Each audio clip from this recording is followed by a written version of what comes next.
The Bonefish are back at the Bank Tank hosting the Iowa Heartlanders tonight. Fish come out on fire. Brandon Hawkins centers to Tyler Spezia. The 17th goal of the season for number 17 gets the walleye on the board. A minute later, it's Carson Bantle bringing the puck up the ice all by himself on a solo mission, and he tickles the twine there. Now it's 2-0 really early on in that first period. But the Heartlanders would score 3 unanswered heading into the third. So with just under 5 to go, Brendan McCallion scores to knot this one up. The Bank Tank erupts, and we're headed to some free hockey.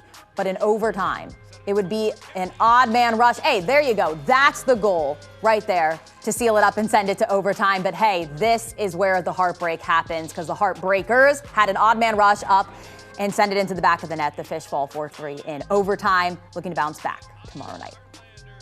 Tip goals that's good hockey by them. Finding ways to get their sticks open and creating those chances, and it's one of the toughest areas to defend for sure. You'll take the point, but disappointed you don't get 2 at home, and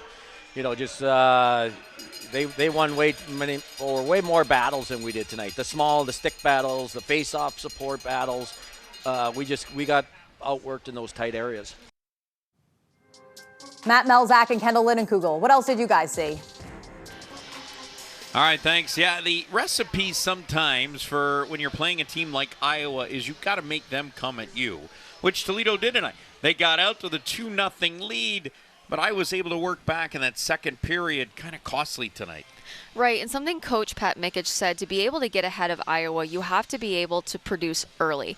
That is something that Toledo did. They got on the board early, 2-0, very early in that first period. Once they got into the second, Toledo's normally a second period team. It was just a couple of little mistakes, a couple of forced turnovers, and it led to a snowball effect where Iowa completely took the second period over. And they did. They got the lead, but credit Toledo here. They were able to fight their way back. They were shorthanded a couple of times in the third period.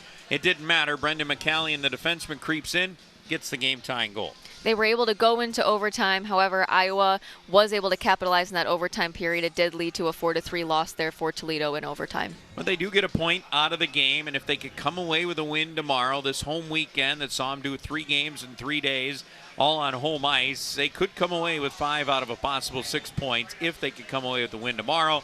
But we'll see that when we get out here tomorrow evening. Let's send it back to you in the studio.